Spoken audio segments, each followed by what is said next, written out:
عليكم ورحمة الله تعالى وبركاته. للنبي الكريم وعلى آله وأصحابه الكرام الفاتحة. أعوذ بالله من الشيطان الرجيم. بسم الله الرحمن الرحيم. الحمد لله رب العالمين الرحمن الرحيم مالك يوم الدين. إياك نعبد وإياك نستعين. اهدنا الصراط المستقيم صراط الذين أنعمت عليهم غير المغضوب عليهم ولا الضالين آمين. الحمد لله رب العالمين والصلاة والسلام على أشرف الأنبياء والمرسلين سيدنا محمد وعلى آله وصحبه أجمعين. رب اشرح لي صدري ويسر لي أمري واحلل عقدة من لساني يفقه قولي. أما بعد، نوينا تعلم والتعليم والتذكر والتذكير والنفع والانتفاع والإفادة والاستفادة والحث على التمسك بكتاب الله وسنة نبيه صلى الله عليه وسلم والدعاء إلى الهدى وابتغاء مرضات الله وقربه سبحانه وتعالى. آمين اللهم آمين. Hadirin hadirat muslimin muslimat yang dikasihi yang dimuliakan Allah, perbahasan kita hari ini sambungan daripada kitab Kiamat Hampir Tiba, tanda-tanda kiamat yang kecil, yang dikarang oleh Almarhum Al-Syekh Ahmad Fahmi Zamzam An-Nadwi Al-Maliki rahimahullah, pada hadis yang ke-7 muka surat 9, yang diberikan tajuk golongan yang sentiasa menang. Anil Mughirah bin Syu'bah radhiyallahu anhu anil Nabi sallallahu alaihi wasallam qala: لا يزال طائفة من أمتي ظاهرين حتى يأتيهم أمر الله وهم ظاهرون. رواه البخاري. Artinya daripada Mughirah bin Syu'bah radhiyallahu anhu, beliau berkata, baginda Rasulullah sallallahu alaihi wasallam bersabda, sentiasa ada di kalangan umatku ini golongan yang sentiasa menang dalam perjuangan mereka, sehingga sampailah pada suatu waktu yang dikehendaki oleh Allah Subhanahu wa taala mereka sentiasa menang. Riwayat Al-Imam Al-Bukhari. Di sini hadis yang baginda Rasulullah sallallahu alaihi wasallam menyebutkan tentang bagaimana sunnatullah yang Allah telah jadikan di dalam mencipta manusia ini, akan ada golongan yang sentiasa menyambut dan memperjuangkan agama Allah Subhanahu wa taala. Tugas ini dipikul oleh para anbiya, dipikul oleh para nabi dan para rasul, dan diteruskan oleh pengikut-pengikut daripada para nabi dan para rasul, dan ianya tetap akan terus dipikul oleh sebahagian umat sampailah pada hari yang ditetapkan oleh Allah Subhanahu wa taala, yakni sampai ke hari kiamat. Agama Allah taala ini pasti akan ada tertapak di atas muka bumi ini. Buktinya baginda Rasulullah sallallahu alaihi wasallam satu hari ketika masuk dalam rumah dalam keadaan rambut Nabi itu penuh dengan debu, yakni Nabi baru balik daripada berdakwah. Nabi masuk ke dalam rumah dalam keadaan rambutnya yang sudah berdebu. Ini Rasulullah. Maka Nabi duduk dalam rumah, didatangi oleh Sayyidatina Fatimah Az-Zahra, putri Rasulullah sallallahu alaihi wasallam. Datang kepada Nabi, dan Sayyidatina Fatimah melihat keadaan ayahnya yang berada dalam keadaan demikian. Siti Fatimah menitiskan air mata kerana tidak tahan melihat keadaan ayahnya yang demikian rupa bersusah payah untuk menyampaikan kalimatut tauhid. Sambil Siti Fatimah mendekati Rasulullah sallallahu alaihi wasallam, lalu dibersihkan debu-debu pasir yang ada di atas kepala Nabi, dibersihkan wajah Nabi yang penuh dengan berdebu, maka menitiskan air mata. Bila baginda Rasulullah nampak Siti Fatimah dalam keadaan demikian, Nabi sebutkan kepada Siti Fatimah, ya Fatimah, jangan engkau bersedih dengan melihat keadaan ayah engkau ini. Sesungguhnya demi Allah, agama yang dibawa oleh ayah engkau ini akan sampai di semua pintu-pintu rumah manusia di seluruh muka bumi. Yakni satu jaminan daripada Rasulullah sallallahu alaihi wasallam, agama yang dibawa oleh baginda Nabi ini akan sampai ke seluruh pelosok muka bumi daripada timur sampai ke barat. Demikian baginda Nabi kita memperjuangkan agama ini. Pengarang kitab sebutkan pada keterangan, Allah Subhanahu wa taala telah menjadikan umat Islam ini umat yang terakhir sekali. Oleh sebab itu Allah berjanji akan memelihara kitabnya Al-Quran dan berjanji untuk melahirkan generasi demi generasi yang akan memikul tugas dakwah supaya golongan mukmin sentiasa wujud di atas permukaan bumi ini. Sekiranya kita meneliti sejarah umat Islam mulai zaman permulaan perkembangannya hingga ke hari ini, kita akan mendapati bahawa umat Islam telah teruji di sepanjang sejarah dengan ujian yang pelbagai dan yang berat. Ujian itu bermula dengan tentangan golongan musyrikin di Mekah dan seterusnya tentangan golongan munafikin Yahudi dan Nasrani di Madinah. Ini sejarah umat Islam. Sejarah perkembangan Islam kita hari ini, Masya Allah Tabarakallah, kita solat 5 waktu, kita beramal dengan ajaran Islam, kita punya pelbagai nikmat sebagai seorang Muslim, kita boleh membaca Al-Quran, kita menghamalkan kehidupan sebagai seorang Islam, dan kita boleh mempelajari semua agama, ilmu-ilmu yang ada dalam agama kita dalam keadaan yang penuh sempurna. Agama ini yang boleh kita lihat pada zaman kita sekarang, tinggal lagi diamalkan ataupun tidak. Tapi percayalah dan harus kita menerima satu hakikat, agama yang kita anuti sekarang ini bukan yang agama yang kita boleh ambil daripada mana-mana, bukan agama yang boleh kita petik daripada pokok, tapi agama ini sampai ke telinga kita, sampai ke generasi ini, sehingga kita dilahirkan mungkin daripada keluarga Islam, dan seterusnya generasi kita yang akan datang pun mewarisi agama ini adalah dengan perjuangan yang pernah diperjuangkan oleh generasi-generasi sebelum kita. Di sana ada satu kata-kata daripada seorang salihin, seorang salafus salih menyebutkan, lan yaslaha umura hadhil ummah illa bima saluhat awwaluhum. Tidak akan elok keadaan sesuatu umat ini kecuali sesuatu yang telah dielokkan, yang telah diperbaikan oleh generasi sebelumnya. Kita hari ini Masya Allah Tabarakallah berada dalam keadaan seperti ini. Kita punya iman, kita boleh untuk beramalkan dengan syariat agama Allah Subhanahu wa taala, kita boleh solat 5 waktu, kita boleh melakukan banyak perkara-perkara kebaikan-kebaikan dan ketaatan-ketaatan. Ini tidak lain tidak bukan adalah kerana kita ini dididik dan kita melihat bagaimana agama ini diamalkan oleh generasi sebelum kita. Kita belajari daripada orang tua kita dahulu, kita pelajari daripada orang-orang sebelum kita yang mereka ini mendapat agama ini, ajaran ini daripada sebelum mereka sampailah bersambung ke zamannya para as-sahabah dan seterusnya kepada junjungan besar Nabi Muhammad sallallahu alaihi wasallam.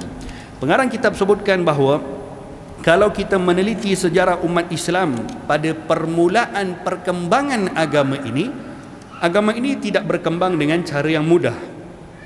Baginda Rasulullah SAW diutuskan di kalangan kaumnya ataupun orang-orang Mekah, orang-orang Quraisy yang ketika itu mereka itu penyembah berhala. Mereka itu berada dalam keadaan jauh daripada jalan hidayah. Baginda Rasulullah SAW menghabiskan 13 tahun di kota Mekah. 13 tahun di kota Mekah itu pun Nabi punya tempoh dakwah melalui beberapa fasa. Ada fasa yang Nabi kita berdakwah secara sembunyi, daripada satu rumah pergi ke satu rumah, daripada satu orang berjumpa ke satu orang, daripada waktu malam Nabi kita bergerak ketuk pintu rumah orang dan menerangkan kepada mereka tentang agama tauhid, menerangkan kepada mereka tentang agama Islam, mengajak mereka masuk Islam. Ada yang melayan Nabi, ada yang menolak ajakan Nabi, sehingga pada awal-awal perkembangan agama ini Nabi kita ketika berada di Mekah dahulu berjumpa dengan orang-orang yang datang berniaga daripada luar. Mereka datang berniaga di negeri Mekah. Nabi pergi berjumpa dengan mereka seorang-seorang. Sampai macam tu permulaan dakwah Islam. Ini fasa yang pertama. Kemudian berkembang kepada fasa yang kedua. Allah Subhanahu wa taala perintahkan kepada Rasulullah untuk menyampaikan agama ini secara terang-terangan. Seketika agama ini disampaikan secara terang-terangan, Nabi kita belum lagi mempunyai kekuatan. Yakni kekuatan dari segi kekuatan dari segi orang yang nak support Nabi, kekuatan dari segi ramainya para sahabat yang beriman, belum lagi. Yang ada waktu itu yang beriman dengan Rasulullah SAW adalah para sahabat-sahabat yang boleh dikira berapa orang, dan mereka pun tidak punya kemewahan untuk memberikan bantuan kepada Rasulullah SAW. Tapi adakah Nabi kita memberikan alasan untuk tidak menyampaikan agama Allah? Tidak. Nabi terus pada malam, pada suatu ketika diturunkan wahyu kepada Nabi untuk berdakwah secara terang-terangan. Terus Nabi kita panggil semua orang-orang Quraisy. Nabi kita sampaikan agama tauhid ini, menyampaikan kepada mereka untuk tinggalkan agama berhala ini. Kembalilah kamu kepada menyembah Allah Subhanahu wa taala seperti mana di bumi Makkah ini pernah berkembangnya agama Islam, agama tauhid daripada dakwahnya Nabi Ibrahim AS dulu.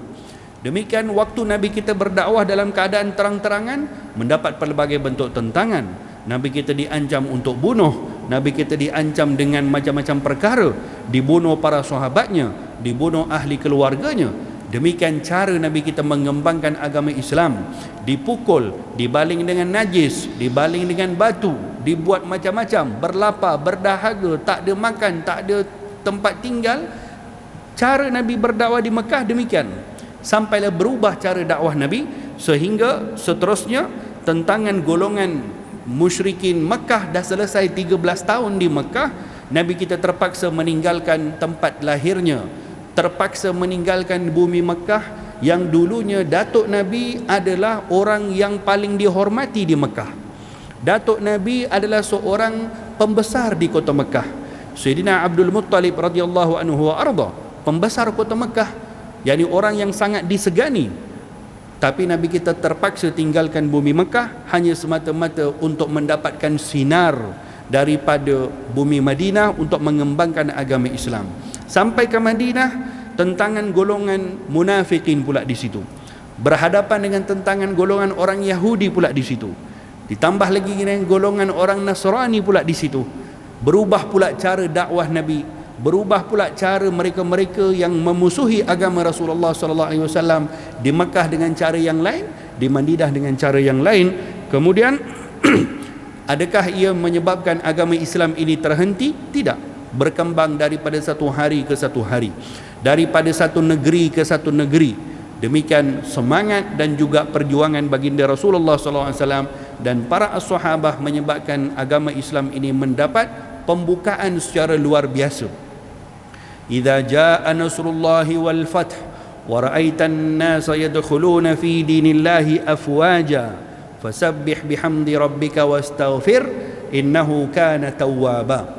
Ini antara ayat atau surah yang paling terakhir diturunkan kepada Rasulullah SAW. Pada tempoh-tempoh terakhir daripada dakwah Nabi, Allah turunkan ayat ini. Idza jaa nasrullahi wal fath, bila mana datangnya bantuan Allah Subhanahu wa taala, akan dibukakan kepada engkau segala bentuk jalan untuk mengembangkan agama Islam ini ya Muhammad Rasulullah.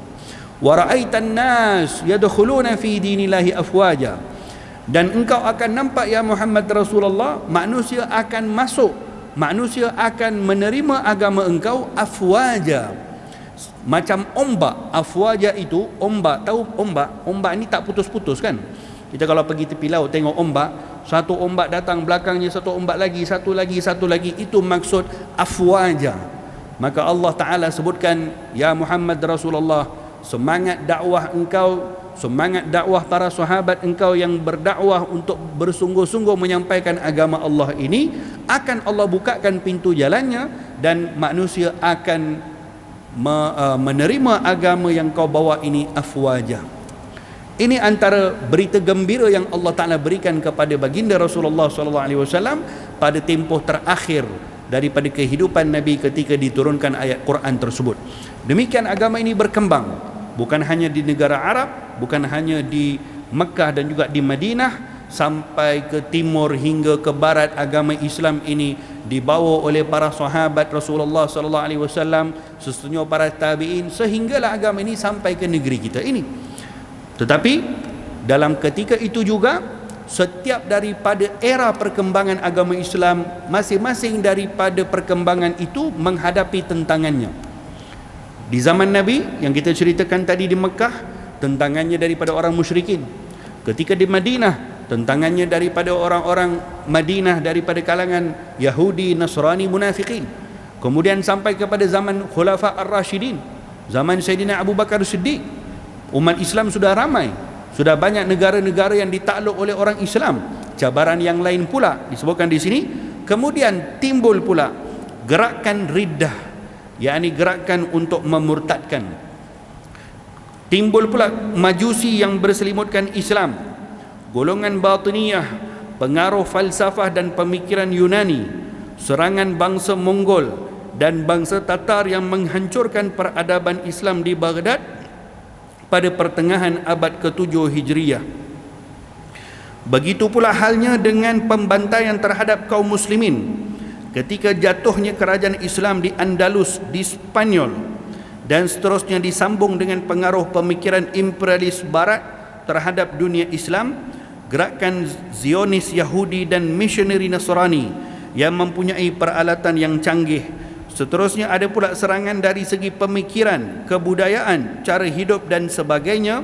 Walaupun ujian-ujian yang sangat berat ini telah melanda umat Islam di sepanjang sejarah, namun mereka masih wujud dan memiliki identiti serta peranan yang hebat dalam peta dunia pada hari ini. Jadi maksud pengarang kitab di sini, beliau ingin menyampaikan bahawa setiap daripada perkembangan Islam yang dilalui pada sepanjang zaman, sepanjang era Rasulullah, pada zaman para sahabat, para khulafa ar-rasyidin, zaman Sayyidina Abu Bakar, berhadapan dengan golongan yang murtad daripada Islam.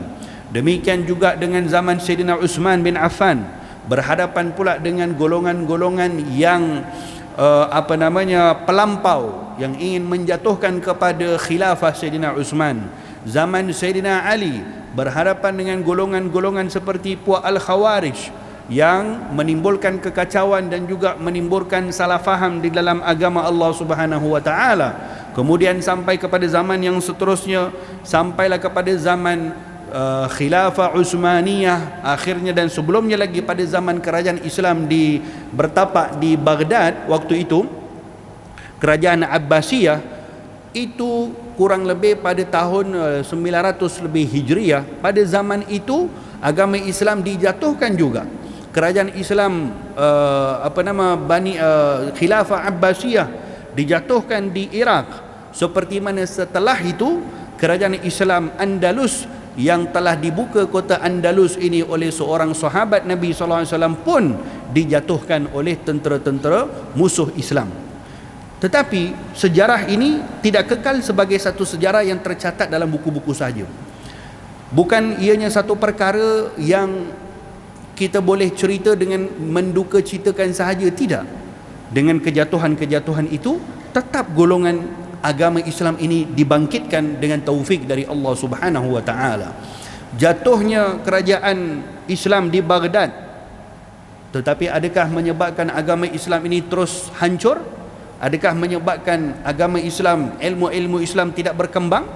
Itu waktu tentera Mongol dan juga tentera Tatar menyerang kerajaan Khilafah Bani Abbasiyah di Baghdad. Dikatakan bahawa tidak ada satu musibah yang pernah berlaku di atas dunia ini melebihi daripada musibah yang pernah berlaku kepada umat Islam di Iraq waktu itu dengan serangan daripada kerajaan Tatar. yakni habis dihancurkan, jutaan umat Islam dibunuh oleh kerajaan Tatar, kerajaan Mongol. Tapi adakah semangat daripada para salihin, semangat daripada para ulama-ulama ketika itu yang mereka ini masih lagi memperjuangkan agama Allah Subhanahu wa taala pada zaman-zaman itu zaman-zamannya Imam Nawawi rahimahullah masih lagi mengarang kitab. Kerajaan Islam di kerajaan Islam di Baghdad, kerajaan Abbasiyah ini diserang, tapi para ulama-ulama tetap juga memperjuangkan agama Allah Subhanahu wa taala dengan pen mereka, yakni dengan tulisan-tulisan kitab, disampaikan agama ini, disampaikan hukum hakam agama, diajarkan agama Islam, diajarkan segala bentuk ilmu dalam agama Islam. Dengan cara ini Islam bangkit semula. Dengan cara ini Islam berkembang daripada satu zaman ke satu zaman, walaupun sejarah itu telah menuliskan dari segi pemerintahan kerajaan itu mereka dikalahkan, tetapi agama Islam tetap subur. Ini kalau kita lihat kenapa boleh jadi macam itu, kerana buktinya adalah apa yang telah dijamin oleh Rasulullah SAW dahulu, bahawa agama Islam ini akan sampai daripada timur sampai ke barat. Tinggal lagi umat Islam nak ambil agama Allah Subhanahu wa taala ini atau membiarkan agama ini berlalu pergi begitu saja. Tapi agama ini akan sampai, ajaran agama ini akan sampai, walaupun dengan bermacam-macam perjalanan, dengan bermacam-macam masalah yang dihadapi.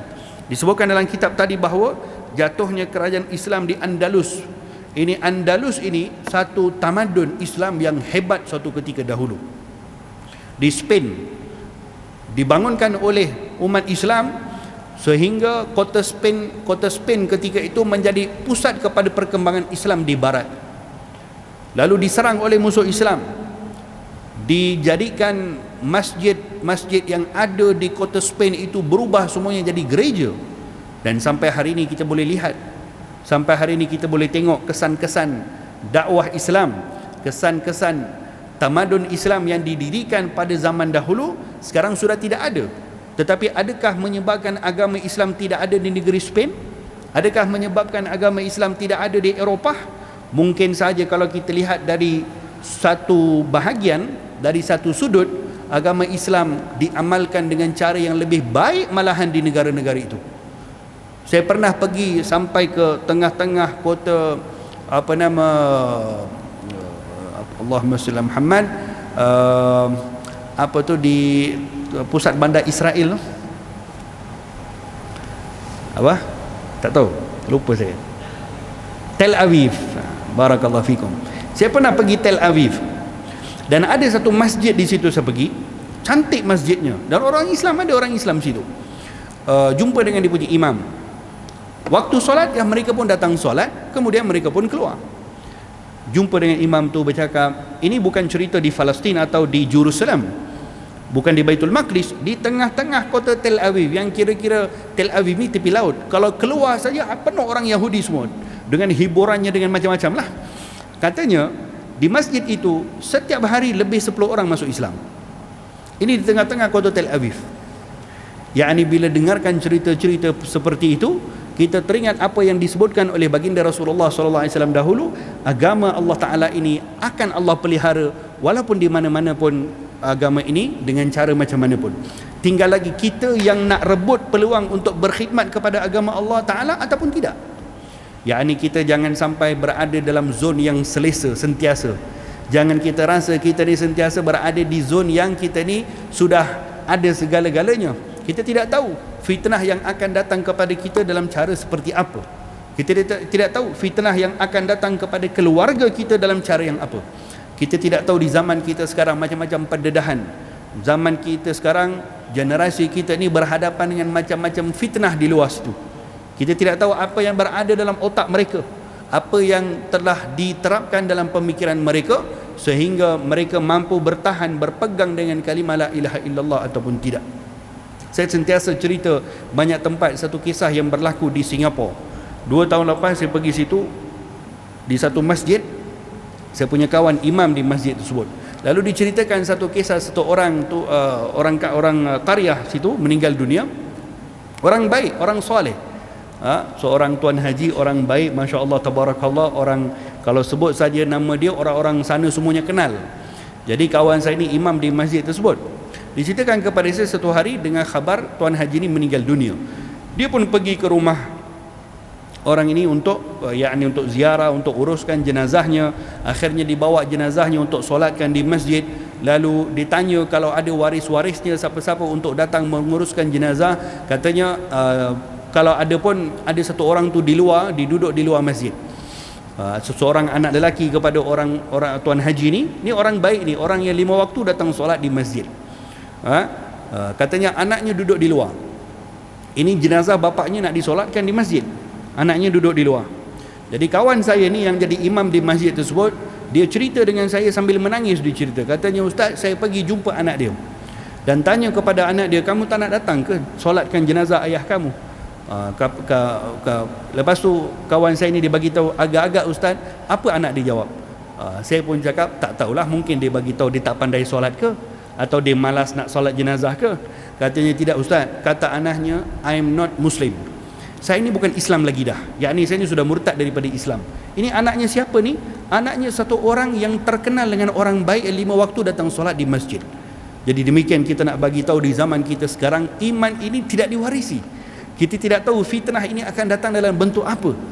Oleh itu, jangan kita berada di zon yang selesa, yang kita nampak relax saja semuanya. Tidak. Kita ni perlu berhati-hati dengan macam-macam pemikiran. Disebutkan di sini bahawa tak cukup dengan Islam itu dijatuhkan dari segi pemerintahan khilafah zaman dahulu, disambung lagi dengan dirosakkan pemikiran umat Islam dengan pemikiran-pemikiran Zionis, gerakan Zionis, missionary Kristian, kemudian pula serangan dari pemikiran, kebudayaan, cara hidup dan sebagainya. So ini semua yang berlaku dan akan berlaku di mana-mana sampai ke hari ditetapkan oleh Allah Subhanahu wa taala. Namun mereka masih wujud, agama Islam ini masih lagi wujud dan memiliki identiti serta peranan yang hebat dalam peta dunia pada hari ini. Ini nak bagi tahu betapa susahnya orang-orang soleh zaman dahulu, para ulama-ulama zaman dahulu yang mereka memperkenalkan agama ini kepada kita, menyampaikan agama ini kepada kita dengan cara yang begitu, dengan begitu besar mereka punya ujian yang mereka hadapi dengan kerajaan Islam pada zaman pemerintahan khilafah dulu dijatuhkan, dibunuh berjuta umat Islam, tetapi mereka tetap juga memperjuangkan agama Allah Subhanahu wa taala untuk memastikan umat ini akan dapat rasakan nikmat kalimatut tauhid la ilaha illallah. Jadi perkara ini satu nikmat besar yang kita dapat. Dalam bermacam-macam fitnah yang kita lalui, agama Allah Ta'ala tetap akan terpelihara. Cuma tinggal lagi kita dan generasi kita akan termasuk dalam kalangan orang yang terpelihara atau tidak. Itu saja. Kalau nak dibicarakan dari segi agama Allah Ta'ala ni akan wujud, ya akan wujud. Ini janji dari baginda Rasulullah SAW. Sampai ke hari kiamat atau sampai ke hari yang ditetapkan oleh Allah Subhanahu wa taala, agama Islam akan wujud. Akan ada golongan yang sentiasa menyampaikan agama yang dibawa oleh Nabi Muhammad SAW dengan cara yang baik. Cuma tinggal lagi kita akan tergolong dalam golongan itu ataupun akan tersasar wal'iyadzubillah. Ini perkara-perkara yang perlu difikirkan oleh kita, khususnya kita yang hidup di zaman-zaman yang penuh dengan cubaan dan juga ujian. Kata pengarang kitab,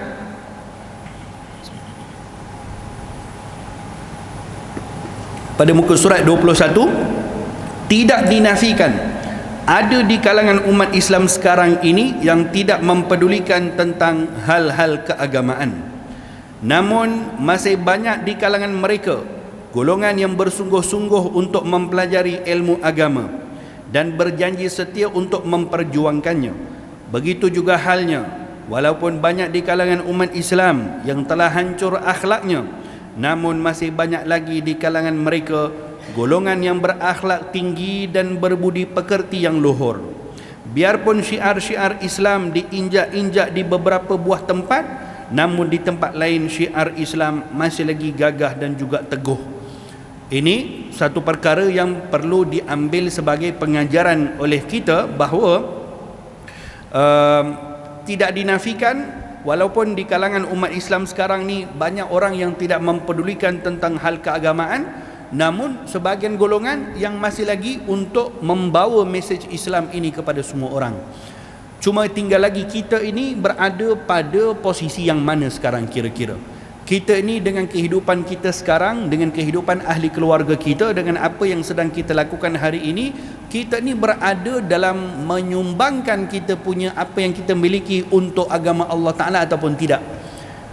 Itu dia punya ukuran yang perlu kita ambil pada diri kita sendiri. Adapun terbinanya masjid-masjid yang besar, terbinanya mercu-mercu tanda agama Islam yang hebat-hebat, itu tidak menandakan suburnya agama Allah Subhanahu wa taala di situ. Al-ibratu laysat bil mabani wa innama bil maani. Kata para ulama, sesuatu itu mabani atau bangunan-bangunan yang hebat itu tidak menjadi ukuran. Tidak menjadi ukuran. Wa innama bil maani. Yang menjadi ukuran adalah kerohanian yang ada di situ. Yang menjadi ukuran adalah bagaimana umat Islam di situ yang terkesan dengan akhlak yang baik. Itu yang menjadi ukuran. Kalaulah bangunan-bangunan yang besar-besar ini menjadi ukuran, kalau nak dibandingkan masjid kita ini dengan Masjid Nabawi di zaman Nabi Muhammad sallallahu alaihi wasallam, apalah sangat Masjid Nabawi itu dibandingkan dengan masjid kita ni, masya-Allah tabarakallah, dengan airconnya, dengan kipasnya, dengan kapetnya, hebat. Tapi dibandingkan dengan masjid-masjid di zaman itu, yang masjid itu pun terdiri dengan pokok kurma, masjid itu pun pada musim sejuk akan sejuk, musim panas akan panas, yang tanah sahaja, tak ada apa-apa pun. Tapi kembali kepada apa yang dikatakan tadi, al-ibratu laysat bil mabani wa innama bil maani. Nabi pernah sebutkan dalam sebuah hadis, kata Rasulullah sallallahu alaihi wasallam, tentang satu perkara yang perlu diambil perhatian oleh umat akhir zaman ini. Kata Nabi, sayati zamanun ala ummati, akan datang satu zaman kepada umatku di mana, kata Nabi, masajiduhum amirah, masjid-masjid mereka ini hebat-hebat, walakin tetapi masjid-masjid tersebut ba'idun minal huda, jauh daripada jalan hidayah Allah Subhanahu wa taala. La yabqal Islam illa ismuh, Islam itu tidak kekal hanya pada namanya. Wala yabqal Quran illa rasmuh, Al-Quran itu tidak kekal kecuali pada tulisannya. Kemudian Nabi sebutkan panjang hadis itu menceritakan tentang perkara-perkara bahaya-bahaya yang akan berlaku kepada umat Rasulullah satu ketika nanti, kata Nabi, akan berlaku demikian. Yakni namanya Islam, tetapi dia langsung tidak memberikan identiti sebagai seorang Muslim. Dia tidak punya akhlak sebagai seorang Muslim. Dia tidak perwatakan sebagai seorang Islam.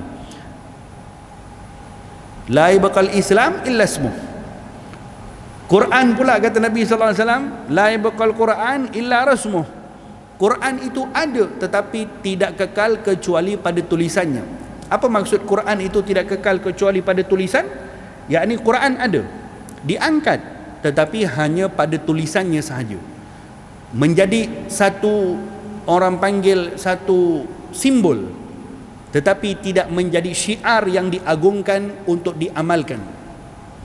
Kita punya budaya, masya Allah tabarakallah, di rumah-rumah kita contohnya, sebagai identiti rumah seorang Islam lah kita katakan, rumah orang Islam, masuk-masuknya akan ada ayat Quran contohnya, akan ada frame ayatul kursi ke, atau Allah Muhammad ke, atau Assalamualaikum ke, atau ada gantung suratul Fatihah ke, atau ada gantung 3 kul ke, 4 kul ke. Ya, itu semua nak menunjukkan kepada isyarat bahawa ini rumah orang Islam.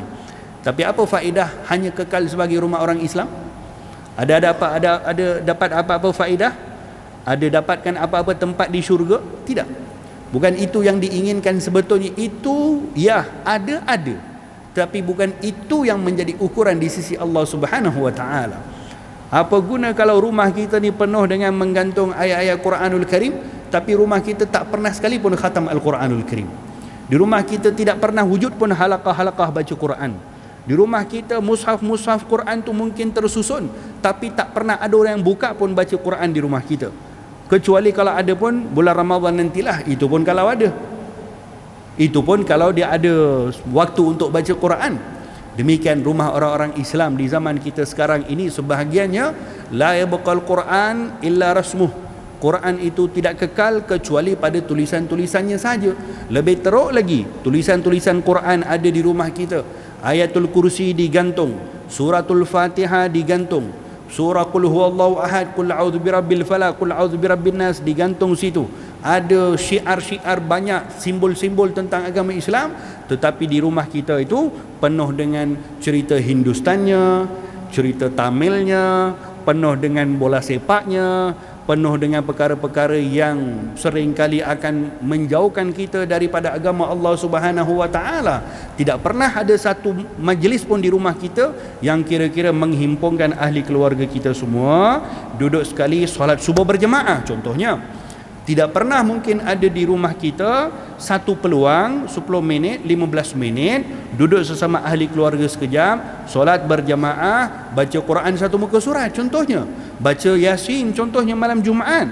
Inilah perkara-perkara yang dulu-dulu berlaku di rumah-rumah orang-orang tua kita dahulu, yang mereka tu tak punya rumah yang hebat macam kita pun, mereka tak punya kenderaan yang hebat macam kita pun. Kenderaan kita Masya Allah Tabarakallah. Jadi ini isyarat-isyarat yang sudah disebutkan oleh baginda Rasulullah sallallahu alaihi wasallam yang akan berlaku kepada umat aku satu hari nanti. La yabqal Islam illa ismuh. Islam itu tidak kekal kecuali pada namanya. Masajiduhum amirah, masjid-masjid mereka itu hebat-hebat, tetapi masjid itu tidak akan ataupun tidak berjaya untuk memupuk umat itu menjadi orang yang bertakwa kepada Allah Subhanahu wa taala. Demikian fitnah-fitnah yang akan berlaku kepada umat Nabi Muhammad sallallahu alaihi wasallam, walaupun disebut oleh pengarang kitab lagi, walaupun aktivis-aktivis Islam ditindas dan diseksa di suatu tempat, namun di tempat lain mereka masih disanjung dan dihormati. Begitulah seterusnya umat Islam tidak akan lenyap dari permukaan bumi ini sehingga sampai pada suatu waktu yang dikehendaki oleh Allah Subhanahu wa taala. Maka pada waktu itu Allah Subhanahu wa taala akan mematikan semua orang Islam dengan tiupan angin yang lembut yang datang dari negeri Yaman. Lalu yang tinggal setelah itu hanyalah orang jahat, orang kafir, maka pada waktu itulah kiamat akan terjadi. Kita tadi bicarakan tentang jaminan daripada baginda Rasulullah sallallahu alaihi wasallam. Kata Nabi tadi, sentiasa akan ada satu kumpulan daripada kalangan umat aku yang mereka ini sentiasa memperjuangkan agama aku. Inilah para alim ulama.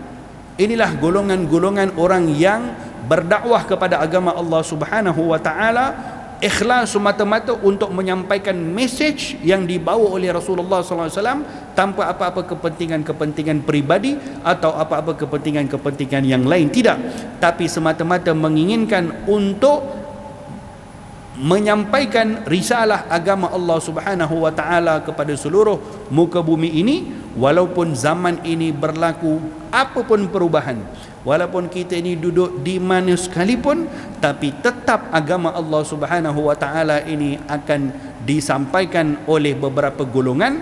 Tinggal lagi kita, apa peranan kita, apa yang telah kita gunakan dengan nikmat yang telah Allah berikan kepada kita, apa sumbangan yang telah kita berikan untuk menyampaikan agama Allah Subhanahu wa taala, apa sumbangan yang telah kita memberikan untuk menghidupkan tempat-tempat yang baik seperti masjid kita ini, apa sumbangan yang kita telah berikan untuk memastikan ahli qaryah kita ini mendapat, yakni kita panggil macam tempat ini menjadi satu pusat memupuk silaturahim, satu pusat untuk perkembangan dakwah, satu pusat untuk menyatu padukan hati umat Islam. Apa yang telah kita lakukan untuk memastikan perkara-perkara itu?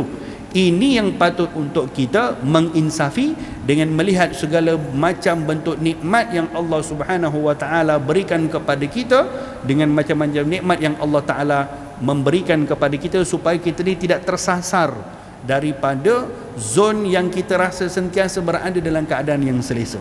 Hadirin hadirat muslimin muslimat yang dikasihi yang dimuliakan Allah, perkara ini kata Nabi SAW lumrah yang telah Allah tetapkan, yang akan berlaku sampai pada waktu yang diinginkan oleh Allah, yakni sampai kepada waktu berlakunya hari kiamat nanti. Agama Islam ini tetap akan diamalkan, walaupun segolongan kecil, tetap akan diamalkan juga sampailah pada waktu di mana di atas muka bumi ini tidak akan ada lagi orang yang menyebut kalimah la ilaha illallah. Ini nak dekat kepada hari kiamat nanti. Ini tanda-tanda kiamat yang besar, di mana Allah akan mematikan semua orang Islam. Dengan cara macam mana akan dimatikan orang Islam, orang beriman semua? Akan dihantarkan macam satu angin yang lembut daripada arah negeri Yaman, dan angin itu akan berlalu di atas muka bumi semuanya dan akan mencabut nyawa semua orang-orang beriman. Maka dengan itu tidak akan ada lagi di atas muka bumi ini walaupun satu orang yang akan menyebut kalimah Allah. Tidak akan ada lagi di atas muka bumi ini walaupun satu orang yang akan menyebut kalimah la ilaha illallah. Ketika itu muka bumi ini akan hanya ada orang-orang yang kafir, dan kata baginda Rasulullah sallallahu alaihi wasallam, orang yang akan hidup ketika itu adalah sejahat-jahat daripada kalangan manusia yang pernah diciptakan oleh Allah Subhanahu wa taala, dan kepada mereka lah akan ditetapkan berlakunya hari kiamat. La taqumus saah illa ala syirarin nas. Dalam satu hadis kata Nabi sallallahu alaihi wasallam, tidak akan berlaku hari kiamat kecuali ke atas mereka-mereka golongan yang paling jahat. Kita memohon doa kepada Allah Subhanahu wa taala, mudah-mudahan kita, ahli keluarga kita, generasi kita semuanya sentiasa berada dalam jalan yang diredai oleh Allah, insya-Allah. Amin, Allahumma amin.